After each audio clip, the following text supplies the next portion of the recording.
Assalamualaikum warahmatullahi wabarakatuh. Perkenalkan, nama saya Dewi Rara Pramesti dengan NIM 210512140037 dari Prodi S1 Sistem Informasi kelas 2021A. Pada kesempatan kali ini, saya akan menjelaskan mengenai model infrastruktur jaringan untuk memenuhi mata kuliah jaringan komputer.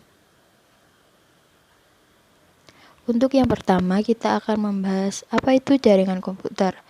Jaringan komputer adalah sebuah kumpulan komputer dan peralatan lainnya yang terhubung dalam satu kesatuan. Sedangkan untuk infrastruktur jaringan adalah sebuah kumpulan dari sistem komputer yang saling berhubungan satu sama lain, dihubungkan oleh berbagai macam bagian dari sebuah arsitektur telekomunikasi. Infrastruktur dapat berubah infrastruktur terbuka atau open atau infrastruktur tertutup atau close. Contoh infrastruktur terbuka adalah internet, sedangkan contoh dari infrastruktur tertutup adalah private intranet.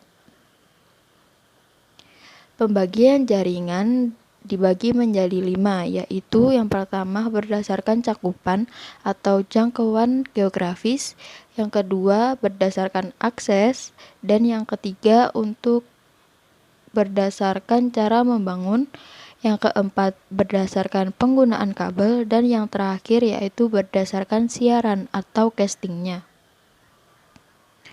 Untuk yang pertama, kita akan membahas pembagian jaringan berdasarkan cakupan atau sesuai geografisnya. Di sini terdapat 4 bagian, yaitu PAN atau Personal Area Network. Kemudian yang kedua ada LAN atau Local Area Network. Yang ketiga ada MAN atau Metropolitan Area Network. Dan yang terakhir yaitu WAN atau Wide Area Network. Untuk lebih jelasnya, yaitu PAN atau Personal Area Network adalah sebuah jaringan yang dipakai untuk berkomunikasi jarak dekat antar perangkat pribadi. PAN dapat berupa jaringan nirkabel maupun kabel. Untuk jaringan nirkabel menggunakan metode seperti Bluetooth, Wi-Fi, dan IRDA. Sedangkan untuk jaringan kabel dapat menggunakan USB. Selanjutnya yaitu LAN atau Local Area Network, yaitu suatu jaringan komputer yang hanya mencakup wilayah lokal saja. Artinya, jaringan ini hanya dapat digunakan oleh pengguna di area LAN. Biasanya, IP komputer tersusun masih dalam satu kelas. Contoh dari jaringan ini adalah komputer-komputer di sekolah, perusahaan, atau warung internet. Selanjutnya yaitu MAN atau Metropolitan Area Network, yaitu suatu jaringan komputer yang dapat mencakup area yang lebih luas dan menggunakan teknologi yang lebih canggih dari LAN. Biasanya, MAN dipakai untuk menghubungkan beberapa lokasi seperti perkantoran, kampus, pemerintahan, dan sebagainya. Dan yang terakhir adalah WAN atau Wide Area Network, yaitu suatu jaringan komputer yang luas cakupannya dapat mencapai satu negara bahkan benua. Jaringan ini merupakan gabungan dari LAN dan MAN yang wilayahnya dipisahkan secara geografis. Membangun jaringan WAN membutuhkan kabel serat optik atau fiber optik, kabel telepon, atau bisa juga menggunakan satelit. Untuk yang kedua yaitu pembagian jaringan berdasarkan akses. Di sini terdapat 2 bagian, yaitu intranet dan internet. Internet yaitu jaringan komputer yang bisa diakses untuk kalangan internal. Dapat dilihat pada gambar bahwa untuk mengakses file yang dibutuhkan hanya bisa diakses oleh kalangan internal saja. Sedangkan untuk internet bisa diakses oleh publik. Selanjutnya yang ketiga yaitu pembagian jaringan berdasarkan cara membangun. Di sini terdapat dua bagian, yaitu ad hoc dan infrastruktur, serta terdapat tambahan yaitu topologi jaringan. Ad hoc adalah koneksi jaringan sementara yang dibuat untuk tujuan tertentu, seperti mentransfer data dari sebuah komputer ke komputer lain. Jaringan ini tidak menggunakan perantara access point. Contohnya seperti mobile hotspot atau tethering. Sedangkan untuk infrastruktur adalah jaringan yang dibangun sesuai dengan infrastrukturnya dan menggunakan perantara access point. Contohnya yaitu Wi-Fi. Selanjutnya yaitu topologi jaringan. Yang pertama yaitu ada bus topologi, yaitu merupakan topologi yang menggunakan media transmisi berupa kabel panjang dengan beberapa terminal yang terhubung di komputer-komputer, dan pada ujung kabel diakhiri dengan terminator. Topologi ini sangat sederhana dan mudah diaplikasikan, namun terlalu jadul dan sulit dikembangkan. Dapat dilihat bentuk dari bus topologi ini yaitu seperti gambar di sebelah kanan. Selanjutnya yaitu ring topologi.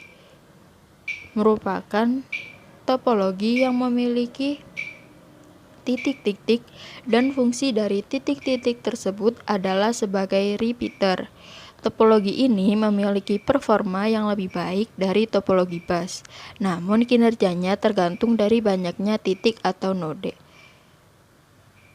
Bentuk dari ring topologi dapat dilihat pada gambar di sebelah kiri.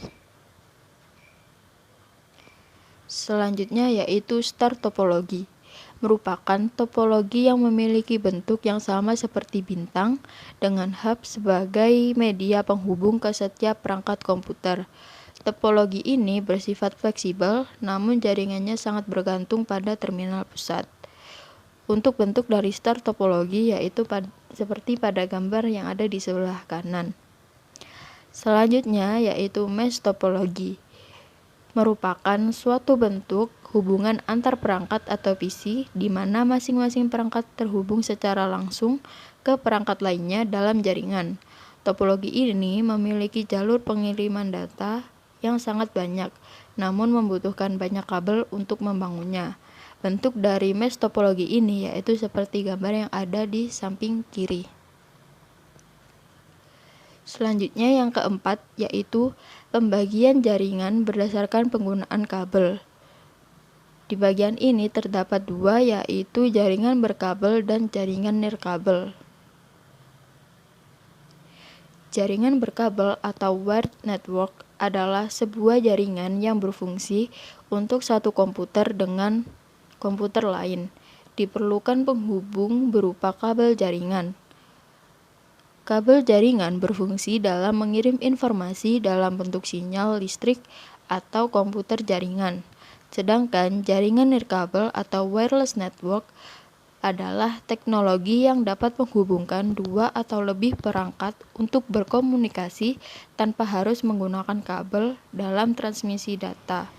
Jaringan nirkabel atau wireless menggunakan gelombang elektromagnetik seperti mikro, radio, hingga infrared untuk proses pengiriman data antar perangkat. Dan yang terakhir, nomor 5 yaitu pembagian jaringan berdasarkan siarannya. Di sini ada 3 bagian yaitu unicast, multicast, dan broadcast. Untuk penjelasannya yaitu yang pertama unicast, yaitu metode pengiriman data dengan mekanisme 1:1 atau PTP atau point to point. Contoh dari unicast adalah file sharing antar komputer. Yang kedua yaitu multicast adalah metode pengiriman data dengan tujuan alamat grup dalam satu jaringan. Contoh dari multicast adalah real-time streaming video. Dan yang terakhir yaitu broadcast adalah metode pengiriman data ke banyak perangkat secara sekaligus atau PTMP atau point to multipoint. Contoh dari broadcast adalah siaran TV dan radio. Sekian penjelasan saya mengenai model infrastruktur jaringan. Apabila ada kekurangan maupun kesalahan, mohon dimaafkan. Akhir kata, sekian, terima kasih. Wassalamualaikum warahmatullahi wabarakatuh.